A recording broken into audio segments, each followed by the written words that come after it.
Merci. Bueno, bona tarda. Hola. No sé si se'm sent bé, no? No cal, potser el micro. Bueno, som el company Víctor i jo soc en Genís, del centre d'estudis. I, bueno, doncs donar-vos les gràcies a tots i totes per assistir. La veritat és que comentava abans que m'esperava menys gent, inclús, perquè avui en dia parlar del Bakunin no està gens de moda. Sí que té un cert, després en parlarem, que té un cert interès de nou, però sí que és veritat que potser és un tema que no està massa en actualitat, no? Bueno, doncs comentar-vos que aquest serà el primer acte també del Centre d'Estudis Sindicals i Llibertaris, que ja vam fer una primera... Bueno, vam fer la inauguració aquí a l'Anònims, de fet, i vam fer doncs, una sèrie de presentacions, també un vídeo que va sortir amb la tele, que ens va interessar, ens van demanar, ens va explicar una mica. Què és el Centre d'Estudis? Doncs el Centre d'Estudis neix del sindicat, de CNT, que fa un any, més o menys, es va aprovar en assemblea d'impulsar un espai que fos més de divulgació cultural, de formació militant, i que fos una cosa oberta, no? Amb la idea de que més enllà de que estiguessis o no afiliat o afiliada al sindicat, doncs que fos un espai que pogués atraure gent que tingués interès en el debat de les idees, en la formació militant. I bueno, és un projecte modest i militant, no? En el sentit de que cap de nosaltres som professionals del món de la cultura i per tant el que tenim és un interès i una vocació personal i que pensem que pot ser útil per ajudar a militar, per formar-nos i per entendre una mica el que passa al món i què podem fer, no? Per intentar canviar-lo. Pensem que la cultura sempre, des de les idees llibertàries, sempre s'ha dit que és fonamental, no? Per una millor comprensió i per elevar-nos també intel·lectualment com a classe treballadora. Aleshores, sí que us volem explicar, aprofitant que esteu totes aquí, que tenim també un altre projecte en marxa aquest any, a part d'aquesta presentació que ara farem, d'aquest llibret, que és un cicle de formacions que ens hagués agradat poder-lo encetar al maig, però per temes d'agenda estem veient que ja ho farem després de l'estiu, però si no quedava una mica coix començar-lo abans de l'estiu i deixar-lo en suspens. Bàsicament consistirà en un cicle de petites formacions que seran en format xerrada de debat sobre unes temàtiques que ja vam aprovar fa un temps, que serien una sobre moviment obrer, anarquisme i marxisme, anarcosindicalisme i el projecte de CNT, alternatives al capitalisme i a economia dels treballadors, i ecologisme i de creixement. Llavors, cada un d'aquests blocs tindrà una xerrada temàtica o formació que esperem que sigui unes pinzellades per començar a treballar i que a veure si generem interès suficient. No sé si em deixo alguna del tema del centre d'estudis. No, jo crec que no. Hi havia altres també esbossos de projectes, i idees n'hi ha moltes, i sobretot convidar la gent que tingui interès en desenvolupar les idees llibertàries o simplement sobre la història de la classe treballadora i el moviment llibertari que vingui a sumar i que els arrenqui també, perquè al final hi ha moltes idees, molts projectes, però és un espai obert perquè tothom també comenci i proposi coses. Vale, entrant en matèria, avui el que ens té aquí és la presentació d'un petit llibret, que és un fulletó més que un llibret, que es diu Classes socials i burocràcia a Bakunin. El títol és una traducció literal del text que vam trobar. Potser s'entendria millor si digués classes socials i burocràcia en el pensament de Bakunin, però ho hem preferit deixar com estava. La idea una mica, o la iniciativa de plantejar-nos aquest text va ser Felipe Correa, que és l'autor d'aquest text. És un militant anarquista del Brasil i és membre de l'Institut de Teoria i Història Anarquista que tenen allà. Aleshores, és una persona que és bastant prolífica editant i publicant material. Aquí a l'estat espanyol, crec que només hi ha un llibre que és Construyendo un pueblo fuerte, que el va editar Descontrol, si no m'equivoco, però per internet hi ha moltíssimes publicacions seves, ¿vale? Des en portuguès a anglès i en espanyol. I és una persona que parla bastant bé el castellà, perquè em sembla que va estar vivint a Argentina, o... bueno, parla molt bé. Hi ha diverses xerrades seves penjades en aquest idioma. Llavors, una d'aquestes, una cosa a mi personalment em va cridar l'atenció que parlant sobre la historiografia anarquista i què es pot definir per anarquisme o com s'ha interpretat què és l'anarquisme des de la historiografia, que és un llibre que també té, que es diu Bandera Negra, que crec que l'han de publicar, jo no l'he llegit, però hi va haver un detall que em va cridar l'atenció, que parlava que està molt mal divulgat els raonaments o una mica la teoria anarquista, no? Sembla que, per exemple, quan això neix l'anarquisme o Bakunin té un protagonisme a l'internacional, doncs tothom li sonarà Marx i Bakunin, que hi havia una polèmica, no? Que tothom de Marx, dic que hi ha moltíssima bibliografia, hi ha molta teoria condensada, hi ha molts llibres analitzant tot el seu pensament, i en canvi ell deia que de Bakunin o d'altres autors anarquistes no hi ha tanta publicació. I parlava, per exemple, que en la teoria de les classes socials, diu tothom li sonarà que la de Marx, però de Bakunin ningú li sap que n'hi ha una, i em va donar a mi per buscar a veure si hi havia alguna cosa. Bueno, resulta que sí que hi havia una publicació que estava en anglès, que es diu així, que és Classes socials i burocràcia Bakunin. En realitat, Classes socials i burocràcia Bakunin no és un text en si mateix, sinó que és part d'un llibre que va publicar fa 10 anys, que, us el llegiré aquí, es diu Teoria Bakuniana do Estado. I és un llibre que no està traduït. Aleshores, el document, que està en anglès, vam començar a mirar, ens el vam estar llegint, ens va semblar interessant, perquè analitzava una mica des de la perspectiva de Bakunin a finals del segle XIX, els escrits seus i de diversos tipus, una mica la teoria que hi havia sobre o la perspectiva que hi havia sobre les classes socials que aquesta persona, aquest militant, va fer. El llibre, com dic, no està traduït, està en canvi publicat en anglès el text. Nosaltres el que vam fer bàsicament és, primer vam fer una primera traducció al català, de l'anglès, però hi havia bastanta terminologia que no ens acabava de quallar. Total, que vam acabar entrant en contacte amb el Felipe Correa, li vam demanar si ens podia facilitar l'original en portuguès. La veritat és que va ser molt amable perquè ens va passar el llibre sencer, en PDF, i gràcies a això vam poder fer una traducció una mica més coherent, perquè hi havia expressions que, clar, del portuguès a l'anglès i de l'anglès al català, pel camí es van perdent matisos, no? El text és bastant curt, tot s'ha de dir, però ens va semblar interessant perquè, penso que està bé que hi hagi una explicació de com el Bakunin, en un moment que és la segona meitat del segle XIX, que és quan es conformen els estats moderns a Europa, després del cicle de revolucions del 1848, es formen el que avui entenem per estat modern, i no ha canviat substancialment, hi ha coses que han canviat, el capitalisme i els estats segueixen sent essencialment el mateix, amb els seus matisos, però essencialment hi ha la mateixa estructura de classes socials, no hi ha hagut un gran canvi a nivell social. I és interessant una mica la perspectiva que explica l'autor, no? Sobretot una mica la síntesi que fa del pensament de Bakunin sobre aquesta qüestió. Llavors nosaltres el que hem fet és maquetar-ho, traduir-ho al català i l'hem afegit unes notes introductòries una mica a moda de pròleg, per afegir alguna cosa més de context actual. L'he fet jo i són unes idees, però que són unes notes.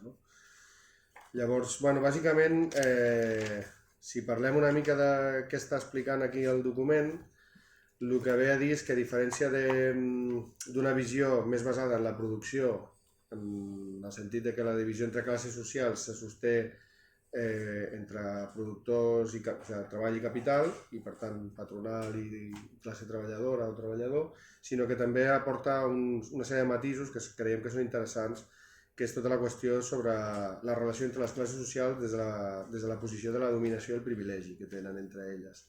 De tal manera que no hem d'analitzar només les classes socials, sinó com burgesia i proletariat, com dues úniques classes socials, sinó que en realitat serien, si parléssim en matemàtiques, seria un conjunt matemàtic, no? de famílies de diferents classes, que històricament doncs, tant les que estan a dalt com les que estan a baix funcionen com un bloc històric i més o menys operen a la vegada doncs, a nivell de dominació contra les classes explotades arreu dels països, però que en realitat estaríem veient que hi ha matisos importants entre elles, que això fa doncs, que es donin diferents esdeveniments al llarg de la història, perquè d'alguna manera aquestes classes socials tenen també interessos que no són idèntics, no són exactament iguals, i per tant també entren a vegades en conflicte entre elles per les situacions que estan havent en cada context. En el text veureu que a nivell de quan defineix aquests dos conjunts de classes socials, que hi haurien les dominants i les dominades, no? Doncs dins de les dominants tindríem lògicament el que és la burgesia, que són els propietaris del capital, però també reconeix el clergat, que defineixen els termes del que és l'Europa d'aquell moment, però si després podem fer debat veurem que també hi ha certs paral·lelismes amb el món avui, no? El clergat, hi ha l'aristocràcia i després hi ha classes propietàries del camp, no? Bàsicament, no sé si em deixo alguna, però el resum seria aquest, així en termes generals. Llavors, dintre d'aquestes classes dominants, Bakunin va identificar amb l'estat modern, amb el naixement del nou estat modern, que el seu llibre Estat Anarquia està bastant ben desenvolupat, la qüestió de la burocràcia. I acaba identificant que la burocràcia dels estats és una classe en si mateixa i per si mateixa, perquè té tota una sèrie de dinàmiques de reproducció social pròpies i té tota una sèrie de dinàmiques de dominació respecte a la població i que a vegades inclús això fa que per preservar els seus propis interessos i privilegis entri en conflicte amb altres classes dominants. Dins del proletariat, aquí Bakunin tenia més facilitats que Marx en el seu moment d'incorporar dins d'aquest grup tot el que seria el proletariat del camp, els desposseïts que treballaven en el camp, però també agrupa totes les classes marginals, tota una sèrie de classes que són també desheredades, que no tenen propietats, que no tenen capacitat de dominació. I diguéssim que aquest proletariat, igual que en l'altre, seria un conjunt de classes que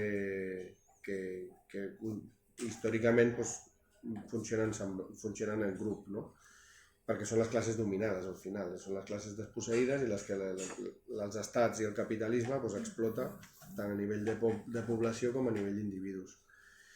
Dins del... Quan deia abans que el Bakunin ara no està massa de moda, per dir-ho així ràpid, però sí que és veritat que podem dir que està havent-hi un cert revival de publicacions. Aquí a l'Anònims trobareu que hi ha les obres completes, que les està editant des de fa uns pocs anys a una editorial, no sé si són gallecs o són madrilenys, editorial Imperdible, que està francament bé i ja estan intentant reeditar les obres completes de Bakunin que des d'en sembla els anys 80 o 70 que no s'havien tornat a reeditar. Això va ser un projecte que es va fer als anys 30 i es va intentar fer als anys 70-80, va quedar, em sembla, incomplet, però que no trobareu publicacions més recents. Llavors, està molt bé perquè, a més, qui està coordinant el projecte és Frank Mintz i jo trobo que és molt interessant que li dona una contextualització i t'acompanya tots els documents que són les obres originals amb un anàlisi, amb una contextualització, amb coses que s'han anat publicant o que s'han anat trobant des que es van fer aquesta primera edició als anys 30, de textos inèdits i te'ls posa en context. També fa diferents interpretacions de la seva valoració de la figura de Bakunin a nivell biogràfic i a nivell del que proposava i de les disputes aquestes que va haver-hi en el si de la Internacional amb el Marx, més que amb el Marx, sobretot amb els marxistes, i amb el Marx també, però I, bueno, en definitiva, jo us recomano també que, com que no hi ha, a part de, evidentment, que us feu una còpia del que hem publicat, però us recomano també que us mireu aquests llibres, i trobo que els pròlegs són molt interessants. Jo el pròleg del Miquel Amorós, per exemple, m'ha agradat molt i trobo que és bastant interessant, perquè a més la gent s'oblida de que, clar, Marx,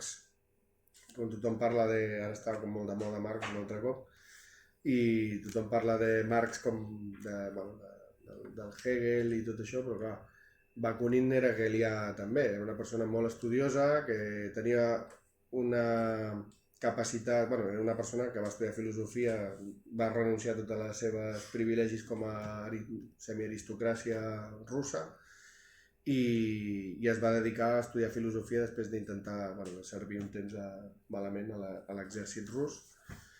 I el que és interessant és que, com Marx també va agafar el Hegel i va donar la volta, a la seva manera, una mica el que explica a l'Amorós, ell també ho va fer. I la qüestió és que era una persona molt culta, molt atenta a el que passava en el seu moment en el món, a Europa, i als països on ell va participar en diverses revolucions o insurreccions, i a nivell històric tenia un gran coneixement. Llavors ell sempre que estava fent escrits, en realitat, a diferència de Marx o altres pensadors que potser tenen una feina com més teòrica i metodològica a l'hora de fer una sèrie d'anàlisis, ell quan escrivia alguna cosa era perquè necessitava donar una opinió o justificar alguna posició, perquè estava passant alguna cosa i tenia que, com a militant, no?, que participava en un moviment que era viu i que era real, tenia la seva explicació del que passava. Per això veureu que hi ha molts escrits que no s'acaben, que no estan acabats, com el Dios del Estado, que jo va ser el primer llibre que em vaig comprar al Bakunin quan tenia 18 anys i no el vaig entendre a la meitat. I ara ho rellegeixo, i per això dic que el llibre aquest està bé, perquè amb els acompanyaments de les notes d'aquesta edició penso que ajuda una mica a la comprensió. Tornant una mica al paper de la burocràcia, que per això té un tema destacat en el títol del fulletó, de classes socials i burocràcia, doncs és important entendre que la burocràcia o pot ajudar jo trobo que té utilitat entendre que la burocràcia pot ser entesa com una classe per si mateixa, perquè pots entendre primer de tot què és la burocràcia i com es relaciona amb la resta de forces vives de la societat, no? Per burocràcia, Bakunin, quan està especificant, s'està referint a tot el cos dels funcionaris que fan anar la maquinària de l'Estat, el que avui en dirien el Deep State, que ara està molt de moda aquesta expressió, però també els governs o els partits de govern que són Convergència en el seu moment, el PSOE a Espanya, que són els partits d'estat. El PP també, però tothom que s'ho miri una mica sap que quan s'ha de salvar algú d'Espanya és el PSOE qui surt a salvar el règim.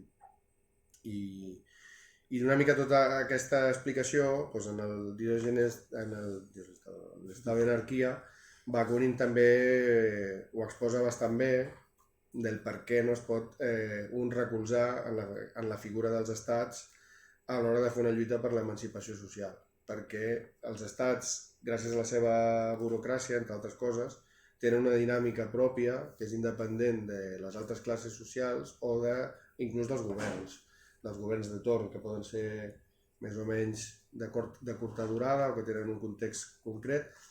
I això històricament s'ha pogut veure a la Unió Soviètica, que ja va haver un moment en què aquests cossos burocràtics es van haver d'utilitzar per mantenir l'aparell de l'Estat en una situació concreta, però, i aquí jo llanço una mica la pedra per fer el debat, jo en el text que he fet una mica introductori m'he pensat que també se'ns servia una mica per entendre algunes coses que han passat a Catalunya, des de l'època del procés. Per què? Perquè d'alguna manera hem tingut un context en el que una burocràcia autonòmica, diguéssim, en tota aquesta pugna pel procés, que després podem discutir si anar més en sèrio o menys, es va posar en contra a determinats estaments de l'estat central i de part de la burgesia també. Hi havia una part de la burgesia catalana que sí que estava d'acord, però hi havia una part que no, i després de la burgesia i del tema financer. Però aquesta polèmica, aquest conflicte, també el podeu observar o el podem observar amb totes les reaccions que hi ha hagut de diferents estaments, estaments militars, tot el ruïdor de sables que va haver-hi en el seu moment, tota la qüestió dels funcionaris, tant d'una banda com d'una altra, perquè els que eren d'una banda estaven en una línia i els que eren espanyolistes o conservadors, o digue-li com vulguis, estaven en una altra línia, i d'alguna manera va provocar que aquest govern i aquests funcionaris, aquesta burocràcia catalana es quedessin una mica més aïllats del que fins ara estaven en aquest conjunt de classes dominants, no? Que serien totes les que hem anat dient més o menys. Clar, jo ho plantejo perquè va haver-hi un moment que necessitava, o sigui, va haver-hi una pèrdua de legitimitat molt evident per part d'aquesta classe dominant, no? Catalana, per part d'una gran part de la població, pels seus tejemanejes i per les circumstàncies que hi havia també generals de crisis, etc. Però ho plantejo perquè, com a debat, perquè també d'alguna manera el que va passar és que una cosa que explica Bakunin és que a vegades aquesta classe social burocràtica, quan perd aquesta legitimitat en conflictes amb altres classes dominants, a vegades el que acaben fent és acostar-se al poble. Acostar-se al poble perquè necessiten recuperar legitimitat, vale? I fer petites concessions. Si no analitzem quina posició històrica tenen sempre aquestes classes dominants, podem caure en un parany de creure que per circumstàncies que no són alienes a la correlació de forces nostres, sinó de les seves disputes com a entre les classes dominants, el que podem pensar és que potser estem tinguent més força com a moviment social del que tenim perquè ens estan havent-hi certes concessions. Per exemple, els desnonaments. Va haver-hi un moment que semblava que parar els desnonaments era més fàcil. Realment els desnonaments no van aturar-se mai. El que passa que aquells desnonaments que tenien certa visibilitat o certa resposta activista, alguns es podien solucionar i d'altres simplement hi havia unes suspensions com més periòdiques. Com dic, hi ha altres contextos, com context de crisi, context de Covid, que després va venir després, etc, que tot això ha anat sumant, no? Però d'alguna manera, jo me'n recordo de comentaris de la gent que estava en el món activista que semblava que ara costava més parar desnonaments que abans, etc. Clar, potser és que no vam tenir mai més força que abans. Potser és que el que va haver-hi és un canvi de com els des de dalt es relacionaven amb nosaltres circumstancialment per una qüestió de conflicte de classes que tenien ells. I si nosaltres no som conscients d'això, poden derivar frustracions militants, una pèrdua de perspectiva de les coses, etc. Per això plantejo que potser analitzar les coses d'aquesta perspectiva també pot ser útil a la militància. I això és més o menys una mica la idea. No sé si tu, Víctor, vols afegir alguna cosa? I si no, fem una mica de debat. No, jo volia afegir que hi ha un moment també al llibre que si tot parla de que, tot i que els mateixos membres, les mateixes persones que formen part de la classe burocràtica tinguessin voluntat realment de que hi hagués un canvi social real, es toparia amb la seva pròpia naturalesa, que és protegir l'existència de l'Estat. I justament això va a dels moviments socials que deies, que molts cops hi ha la sensació de que es flexibilitza, no? Aquesta classe burocràtica per tal d'apropar-se al poble, però realment el que està fent és adaptar-se a un mínim que permeti que l'Estat segueixi existint com a eina de control i repressió. Sí. Jo crec que bàsicament aquesta és la idea i una mica el per què vam plantejar-nos. Hi haurà, suposo, a mesura que anem desenvolupant altres coses i altra gent del centre d'estudis tingui iniciatives, la perspectiva és que es puguin anar editant petits textos que la gent pugui endur-se a casa i mirar-s'ho amb calma i que ens serveixi una mica per fer debat i tot plegat. Doncs gràcies. No sé si voleu... Jo volia fer un comentari quan has dit que poc havia canviat. según Chulhan, ha cambiat dràsticament, perquè hem passat de la primera coacció, la societat de la coacció, posteriorment a la societat disciplinària, però aquesta societat sempre se podia oferir una resistència. Hem passat a aquesta societat que l'anomena psicopolítica, entonces diu que mai l'home s'ha d'entendre, home i dona, clar, pues en aquest moment s'havia fet ell voluntàriament l'esclau i sense adonar-se que forma part una mica del que havia dit de les classes dominades d'una u altra manera, que ceden o dejan de ceder. Bé, no han cedido nada, lo que passa és que saben perfectament com reacciona el nostre ment, ens han fet creure que tenim una llibertat, que no havien, que esto es jauja, i segons ell estem pitjor que en l'època de la coacció. Perquè ara som nosaltres que ens coaccionem a nosaltres mateixos. Aquesta idea fonamental em va interessar molt perquè digo, fíjate, això que ho sabem, tots els que estem aquí, tot això ho tenim bastant present, però en general no és una cosa que la gent parla que ara té llibertat.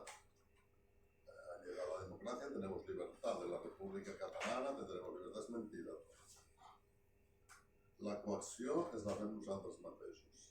I aquest pas per al neoliberalisme, el capitalisme, el món financer i tal i qual és fonamental.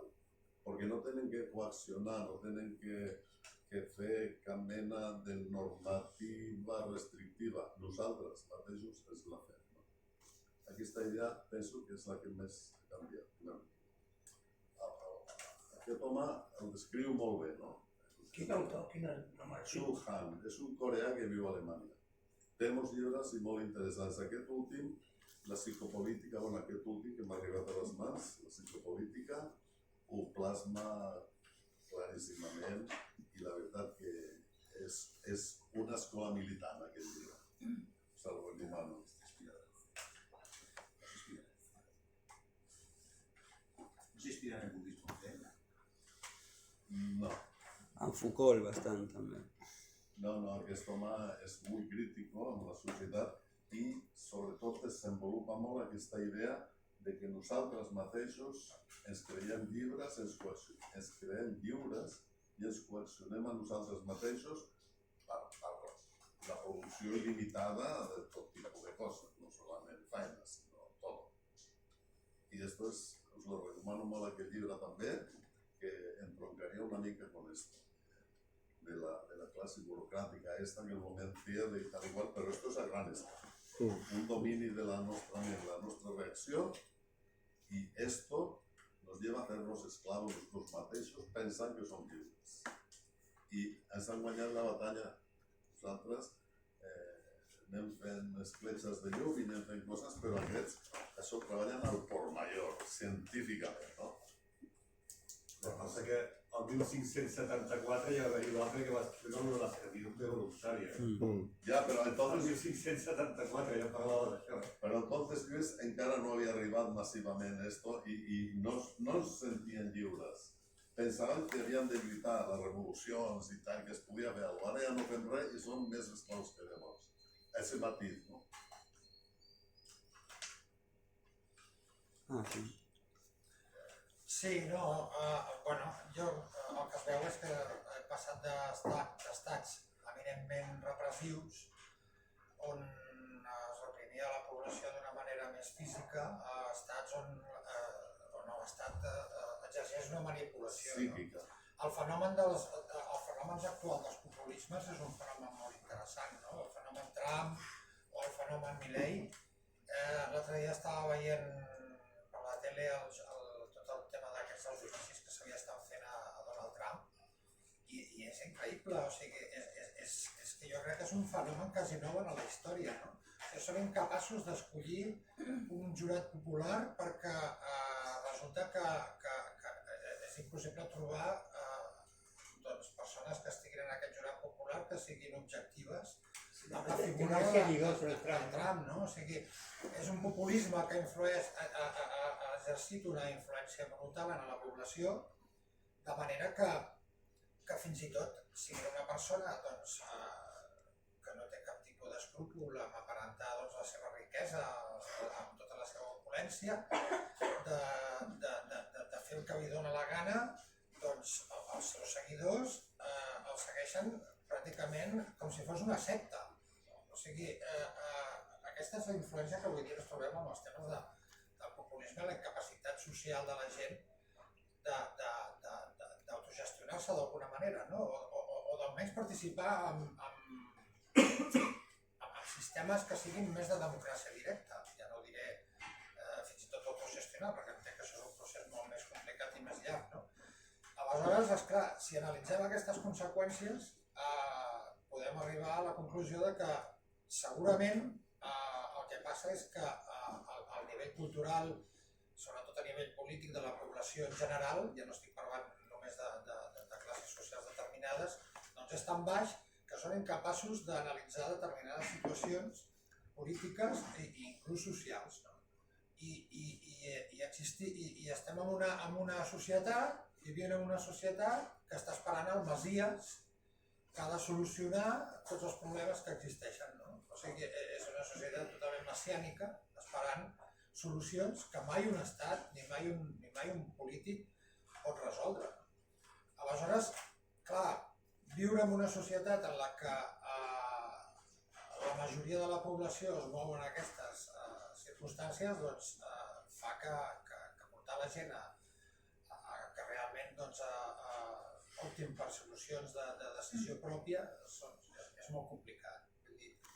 L'estat ha sabut manipular, com ho deien Orwell o altres autors, han sabut manipular molt bé la població per evitar la desagradable situació de tenir que reprimir amb l'exèrcit, amb la policia, determinades circumstàncies de ressorgiment del proletariat o inclús d'altres tipus de reivindicacions socials. Bueno, de totes maneres, una cosa que no podem caure en l'error és de pensar que l'estat és el que és, això ja ho sabem, però el paper, sobretot si mirem la història sobretot de l'Europa mediterrània, si hi ha biblioteques ara, jo el que em nego a pensar és que ara tenim biblioteques públiques perquè va haver una època que els anarquistes feien biblioteques populars. I això no ho podem passar. El sistema públic de qualsevol... És que estem parlant de coses que eren la Lluna o Mart, no? Demanar a finals del segle XIX el que estaven demanant.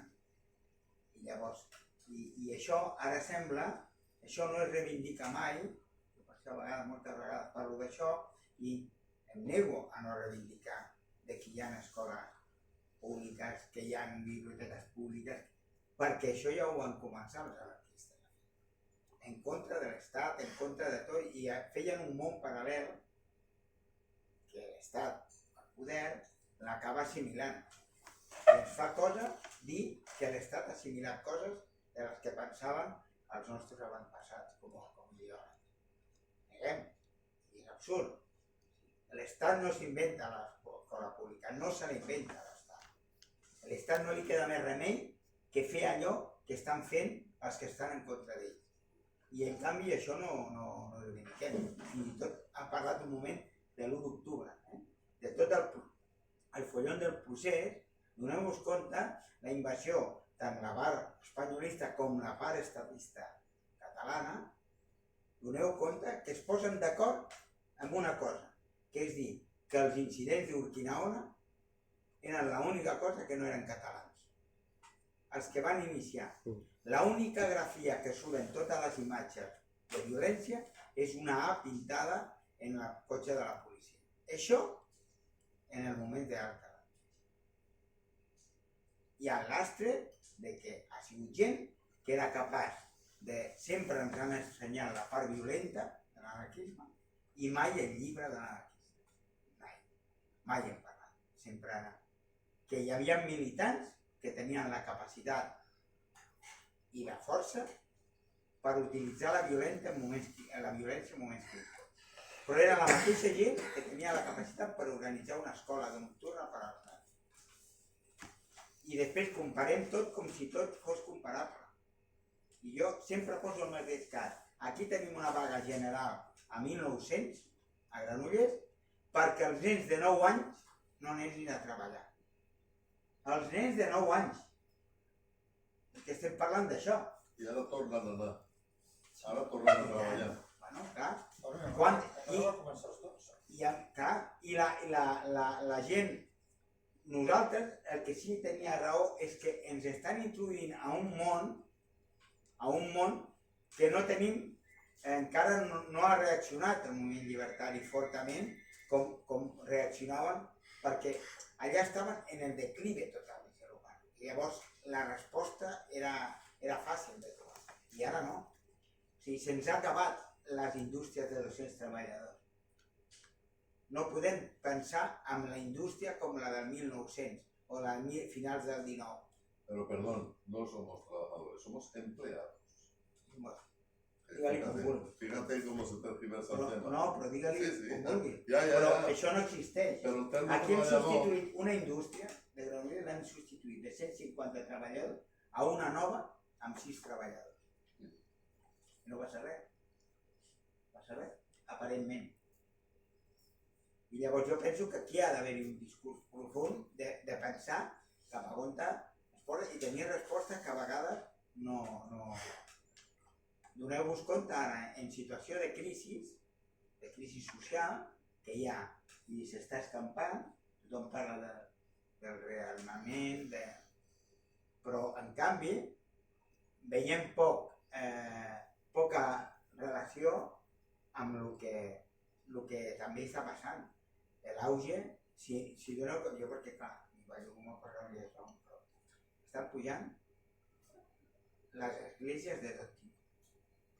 Mesquites, evangèliques, qui podria dir, jo perquè conec el tema, però qui pot dir, que només tenim 5 esglésies grans cristianes o catòliques. Tenim 13 evangèliques, tenim 3 mesquites, tenim una dels testimonis de Jehovà, amb un nucli així de petit. No?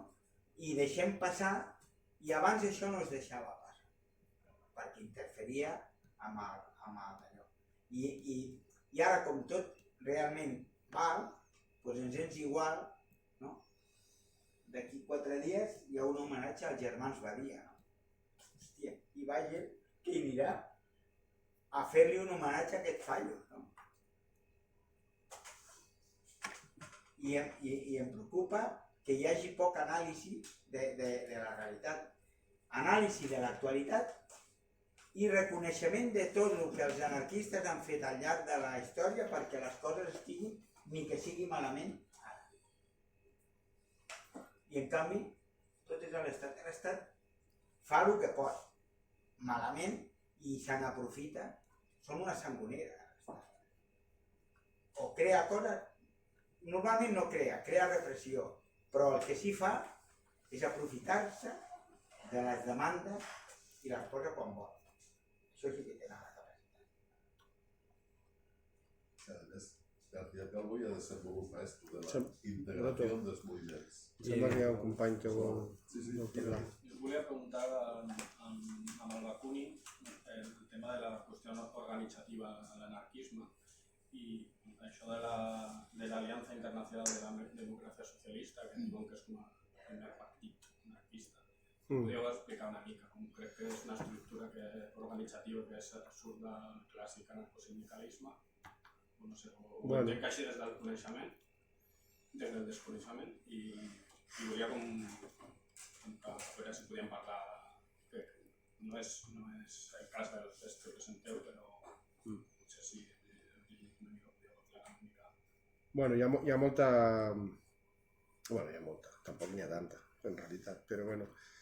Bakunin, cada cosa s'ha d'entendre en el seu context. Bakunin, ell no és anarquista fins als últims pràcticament 10 anys de vida, com a tal. Per tant, la seva trajectòria militant és una evolució constant en un moment on l'anarquisme, el 1848, com a tal, no estava definit. Per tant, estem parlant d'un moviment proletari que es barreja amb altres moviments insurreccionals que el que busquen és una revolució que ve de la Gran Revolució Francesa. No? Jo no sóc un expert en el tema, però una mica et dono la meva opinió. Què passa? Que Bakunin, dins d'aquesta evolució, ell té altres influències al llarg de la seva vida, més de caràcter conspiratives, com són moltes de les revolucions que s'intenten fer que venen de la Revolució Francesa. El moviment proletari, al final, és un moviment de masses, i com a moviment de masses no pot ser a la vegada un moviment conspiratiu, secret, com havien sigut diferents moviments hereus de la Revolució Francesa o d'aquests moviments. Jo què sé, Blanqui, per exemple, era una persona que és militant insurreccionalista de conspiracions i de grups més reduïts que podien intentar tombar un govern o tombar un règim. Llavors, Bakunin té tota aquesta evolució al llarg de la vida.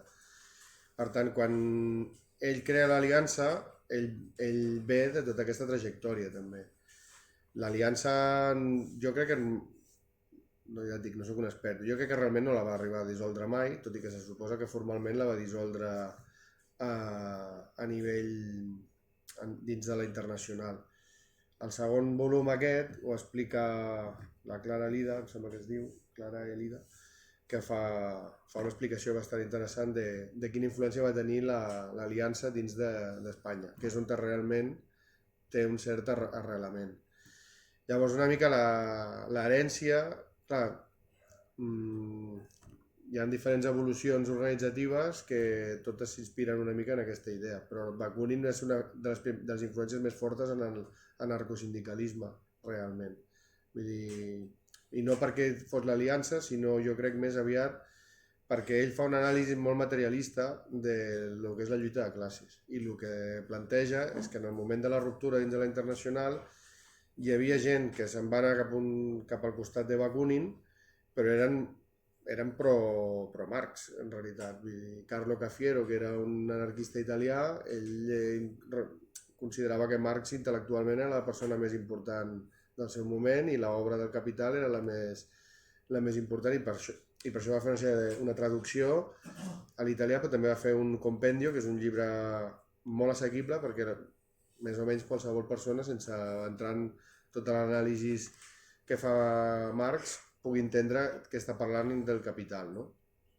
Aleshores, Bakunin també és materialista en aquell moment, i el que planteja és una lluita de classes des d'aquesta perspectiva. La divisió que hi ha en aquell moment és més d'entre una lluita política o una lluita social, econòmica. És a dir, anem a socavar els fonaments econòmics i materials d'aquesta societat i que no poden passar per aprofitar l'aparell de l'Estat per intentar fer una sèrie de reformes en benefici de les classes populars, per dir-ho d'alguna manera.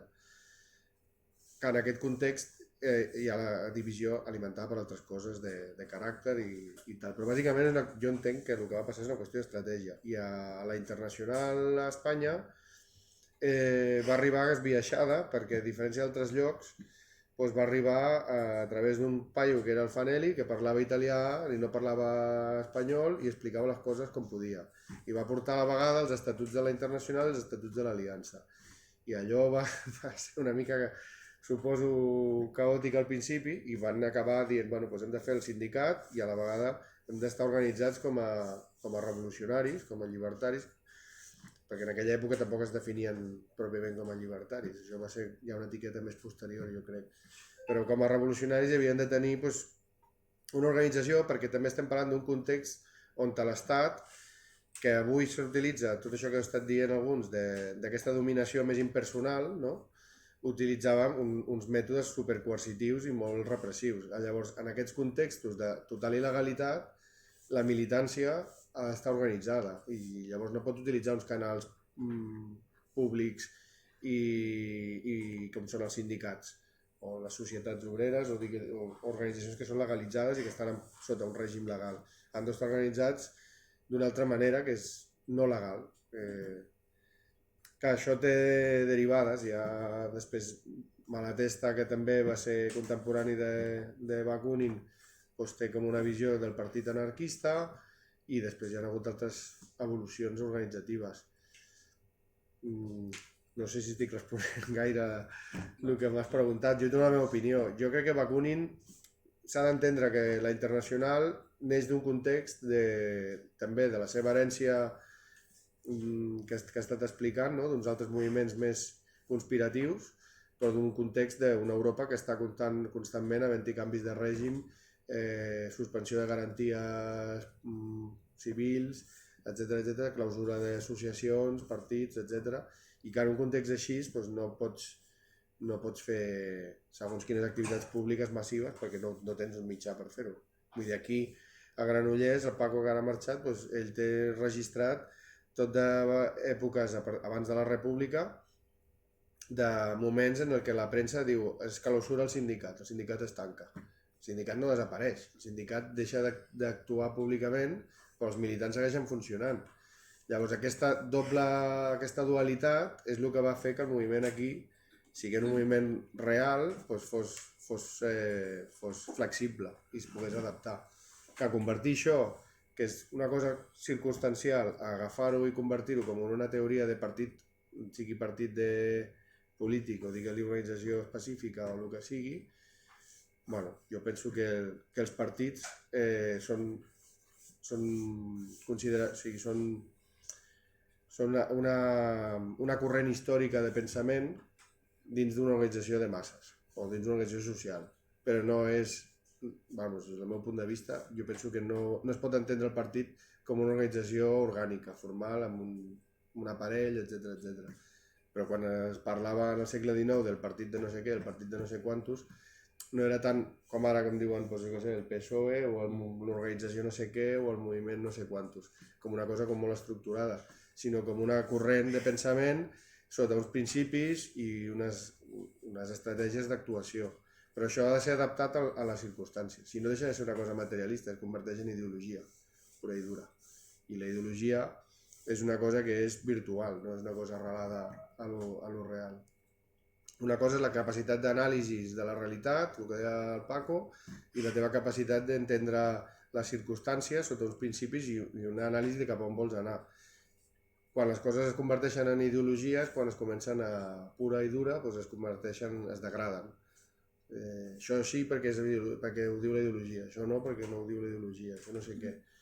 Jo ho veig així, és la meva opinió. Crec que Bakunin era un conspirador, que en aquest sentit agafava molt la tradició de Blanqui i era partidari de les conspiracions i de la maçoneria i va organitzar l'aliança aquesta.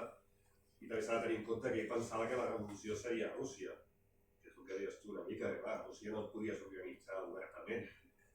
I ell pensava en una revolució més a Rússia que no als països més occidentals, Anglaterra, Alemanya, on sí que hi havia formes organitzatives més obertes.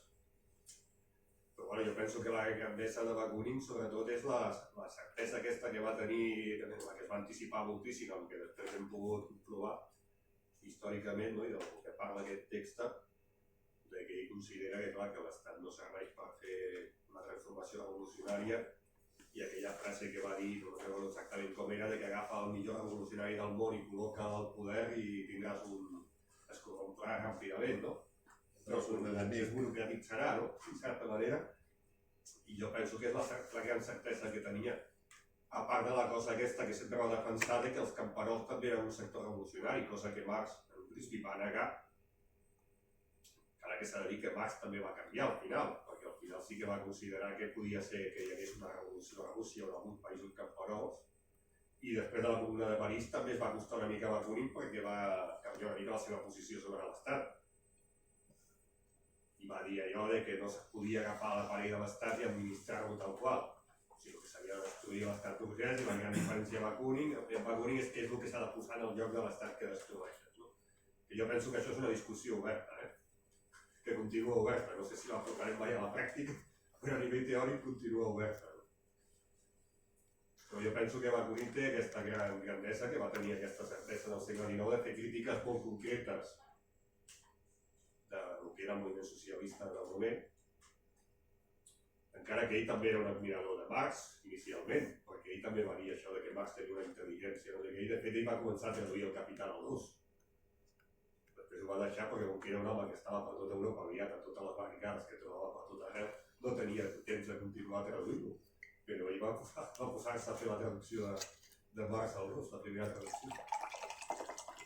Després es van barallar i evidentment van tenir les divergències que van tenir i a un nivell de violència i d'insults i tal, bueno, que ja coneixem la història, no? Que va portar al trencament, jo crec que el tràgic trencament de la política nacional. No, jo volia preguntar, jo no he llegit massa Bakunin, en algun moment parla de les característiques dels poders fàctics de l'Estat, és a dir, església, exèrcit... Jo en aquest text recordo, és que ara fa molt que no tenia passat sortir aquí i no me'n recordo gaire perquè fa molt, però sí que recordo que en algun moment sí que es parla, per exemple, que quan aquest aparell més gestor, no? Aquesta classe burocràtica, tot i que intentés d'alguna manera fer un canvi en la manera de funcionar de l'Estat, es toparia en que hi ha elements que sempre protegeixen per sobre seu. Són l'església, no l'església, però l'exèrcit segur. L'exèrcit i tot això que és més d'alguna manera disciplinari. O sigui, és el que recordo d'aquest text. En general, doncs no sabria ben bé... Sí, una mica sí. I ell defineix, per exemple, o la síntesi que fa el Felipe Correa dels escrits de... Perquè clar, això són... No és que tingui... Bakunin no té un llibre sobre la teoria de l'Estat, té escrits aquí, allà, no sé què, i aquest home el que s'ha dedicat és analitzar una mica en conjunt què està dient sobre això, no? I una mica el que defineix és quina funció té en aquest conjunt de classes dominants sobre la població, no? Quina funció té cadascuna. I, per exemple, no sé si està per aquí, però en el tema de l'Església defineix que tenen el control de moltes vegades del tema simbòlic, cultural, no sé què, i el tema de la burocràcia és l'aparell repressiu, coercitiu, però també no me'n recordo com ho defineix. Realment, jo quan deia que no hi ha tantes diferències és perquè si tu llegeix Estatismo i anarquia, que està el tio parlant de quan es conforma l'estat alemany, vale? Amb el Kaiser, no era, el Bismarck aquest, clar, és molt interessant, perquè hi ha el llibre aquest que té aquí el Lluís de la Montserrat Galceran sobre la invenció del marxisme i en allà explica per què el marxisme és com és, no? Vull dir que neix en aquell context de l'Alemanya aquesta, on s'interpreten els textos de Marx d'una manera i allò en un context molt concret d'un estat que més o menys acaba sent permissiu amb el moviment obrer i vol tenir una certa vocació social, fa un parlament on et pots presentar però que no serveix per res. Vull dir, bueno, ara teòricament fas lleis, però tampoc acaba servint per res, perquè quan toques segons què, te corten el... Va evolucionar una mica el com van dominant el tema, però tot això ja es va inventar en aquella època. I el tema de les classes religiosa o clergat o el que sigui, no cal més que veure tot el que està passant a l'Orient Mitjà, amb tots els països que estan governats per institucions, per organismes vinculats a la religió, directament religiosos, no? I com això està provocant una explotació brutal i una dominació a les dones, als homosexuals i a la gent en general. Ara estem amb totes les revoltes que hi ha i tota la situació agafa i tal, i clar, estàs veient que al final qui està recolzant allà és Iran, és una sèrie de països que després si veus el que fan en els seus estats estan massacrant a la població i estan fent autèntiques barbaritats. I que aquesta perspectiva d'analitzar les coses com són i no com ens agradaria que fossin, des d'una perspectiva més material, de dir, bueno, aquesta gent s'estan carregant a la població i utilitzen totes les eines que tenen al seu abast per mantenir els seus privilegis. La religió, l'exèrcit, la dominació cultural, l'escola o el que sigui. I, evidentment, el capitalisme. I al final estem en un moment històric que quan es va començar a fer tot això, d'entrada no hi havia estats com s'entenen ara a tot el planeta. Tu tenies els Estats Units, que era la democràcia més moderna del món, però hi havia una part del continent que no existia a l'estat. I la gent vivia fora de l'estat, literalment. i això ara ja no existeix. Hi havia llocs on el capitalisme era molt fort, però a altres llocs s'estava desenvolupant i ara ja tothom està... Llavors, clar, quan parlem que no hi ha producció aquí, com ho deia el Paco, no? de que es tanquen fàbriques aquí, es perd la perspectiva de que tota l'anàlisi que hem de fer també és internacional, perquè es tanquen empreses aquí però la producció es trasllada a un altre lloc i al final el sistema és global i clar, la solució no pot ser local, ha de ser global. Això sembla molt a fa 20 anys, però no ha canviat. Sí, l'internacionalisme, no? Jo crec que també, clar, la burocràcia, sempre pensem burocràcia estat. Però bueno, una pregunta, la burocràcia sindical? Perquè clar, també és evident que el moviment sindical, l'organització no només s'ha burocratitzat a un nivell espectacular. Per això s'ha fet ineficaç.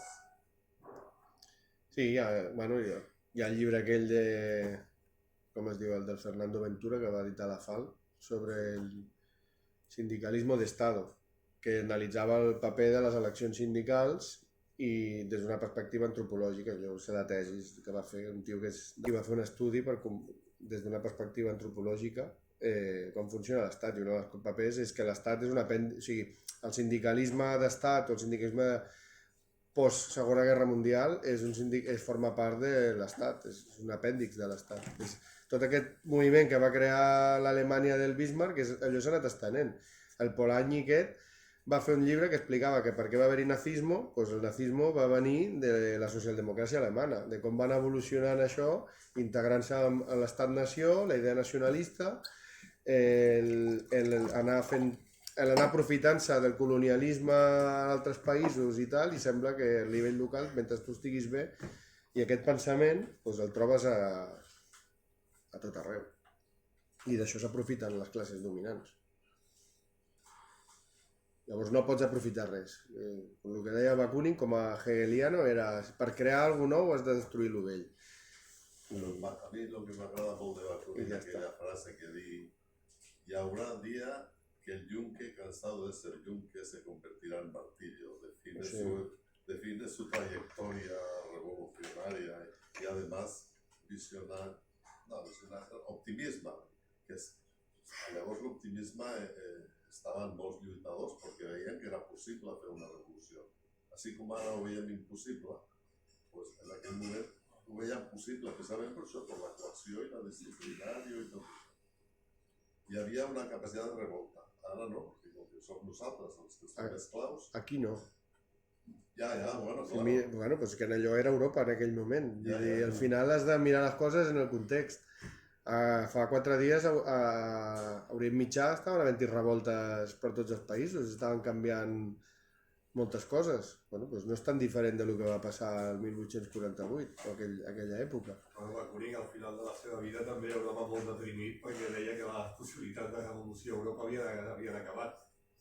I fins i tot va defensar la participació electoral perquè deia que la cosa estava tan malament que era igual, que com a mínim allò per defensar el mínim. Era una persona, Bakunin, no era una idea, no sé què. Bueno, i avui dia en un món tan globalitzat encara és més difícil, perquè imagina't un petit, jo què sé, que per aquestes petites revolucions que van anar als països àrabs que dius, és que no tenien futur, és que en qualsevol moment, si la revolució cubana ja es va bloquejar durant el principi començaments de la Guerra Freda, imagina't ara un país que d'alguna forma, jo què sé, veiem el cas de Venezuela, intents socialitzadors o nacionalitzadors que d'alguna manera el capitalisme bloqueja ràpidament. Jo què sé. I no solament els bloqueja, sinó que a més els utilitza, perquè ara quan el tema de la guerra d'Ucrània, els Estats Units ha corregut ràpidament a establir relacions diplomàtiques un altre cop amb Venezuela, a veure si pot escurar del petroli que té allà. És que, clar, és molt difícil, perquè l'internacionalisme aquest que preconitzava Bakunin i que preconitzava Marx i altres filòsofs d'alguna manera de l'època, avui dia és molt difícil de portar a terme, perquè abans els països vivien d'alguna manera en una bombolla. Avui dia és impossible. Vull dir, jo què sé. Jo ara treure un tema que, clar, es donaria per una altra xerrada. Sí, no. Però, evidentment, si parlem de revolucions i de Bakunin i de burocràcia, seria un tema de discussió molt llarg, igual, parlar de la revolució del 36 aquí. Perquè és evident que la CNT va patir una burocratització i una adaptació a l'Estat i que va estar a punt de trencar-se. De fet, en certa manera es va trencar perquè hi havia uns comitès que volien continuar endavant la revolució i una organització que les seves parts superiors, més burocratitzades, volien aturar o van participar en aturar el procés revolucionari. Això és una discussió que per un altre dia, no? Però vull dir que el tema és molt més complex i molt més difícil. Perquè la frase aquesta del Bakunin, de que agafa el revolucionari més gran i col·loca en el poder i es trobarà un buròcrata, o no sé exactament què va dir, hasta la podien aplicar nosaltres una mica en la nostra història. Sempre perquè el poder és el problema, és la... Sí, no només la pretèrica, Clar. l'actual també. Però és que és interessant... Sí, no, després apaga la història, no? Revisar la història. Sí. Però que és interessant de llegir-lo, perquè tu el que... O sigui, hi ha moltes idees preconcebudes de lo que se suposa que diuen els anarquistes i tu llegeixes els que van donar pas a tota aquesta idea i, clar, et diuen no, la persona no és ni bona ni dolenta, és fruit d'unes circumstàncies i d'unes condicions i d'un determinisme. I ells ho deien, vull dir, i sobre el tema de la religió, tu et poses a mirar i el Bakunin era supersintètic i el tio en l'estatisme i anarquia diu no hem d'amagar-li al poble si ens pregunten què pensem sobre la religió, però no és la prioritat de la lluita. La prioritat de la lluita és que s'emancipin econòmicament i que s'alcin contra tot això. I això ja determinarà el de més, perquè si tu estàs alliberat econòmicament i tal, doncs després igual no tens que dedicar tant de temps a creure el que diu el cura o el que sigui, el religiós de turno. I clar, això s'ha tergiversat, perquè jo he vist textos, bueno, Lenin ho deia, Lenin té uns textos de quan era estava a la socialdemocràcia criticant els anarquistes perquè sempre estan contra la lluita de les religions i no sé què, i com si fos la prioritat dels anarquistes, i no és el que... no ha sigut mai, això. Bueno, en fi, jo crec que... No, i llavors també hi ha una cosa que també, clar, referent a això que deies de la CNT, no? Que automàticament, quan estàs immers en un procés revolucionari, doncs no hi ha més remei que a vegades burocratitzar-te o inclús saltar-te certs principis, com va passar doncs, amb la presència de militants tenatistes en el govern de la República. Un procés revolucionari no és evolutiu, és algo que sorgeix d'unes condicions determinades, històriques, socials, econòmiques, i llavors doncs, és molt ràpid, no tens temps que certes coses evolucionin, no? Com per exemple els aspectes culturals. No? O sigui, és evident que si tu aspires a una societat autogestionada on la gent doncs, tingui el seu propi criteri i sàpiga participar de l'acció directa, doncs necessita que aquesta gent tingui una cultura. Avui dia, per exemple, això, doncs, si ens mirem, per exemple, en general, doncs, l'afiliació general de CNT o de CGT, de qualsevol sindicat anarcosindicalista, veiem que això, i més els que ja tenim una edat i vam tenir l'oportunitat de conèixer militants del 36, on veies que doncs, Fusters, Manyàs, en general, no dic que tots els casos fossin iguals, però en general tenien una cultura general i una cultura de crítica, d'autocrítica molt més elevada que nosaltres. I no obstant, es van veure obligats a sortir-se dels canals lògics del que era una revolució sindicalista, doncs imagina't avui dia, no? On la gent pràcticament el que fa és participar de les xarxes socials com a màxim i veure concursos per la tele. O per exemple, la diferència que hi ha, per exemple, entre l'afiliació d'avui dia a l'afiliació, per exemple, dels que vam viure la transició. Fins i tot sortint d'una dictadura hi havia més consciència de classe que no pas avui dia. És molt complexa perquè el nostre va vinculat a... Nosaltres no som masies que proporcionem, o sigui, que pugem a dalt al poder i manipulem a la gent o els diem el que han de fer. Vull dir, nosaltres necessitem que la gent tingui esperit, com a mínim, consciència de classe i esperit crític. I això, doncs, si no es té això, les dificultats són molt elevades.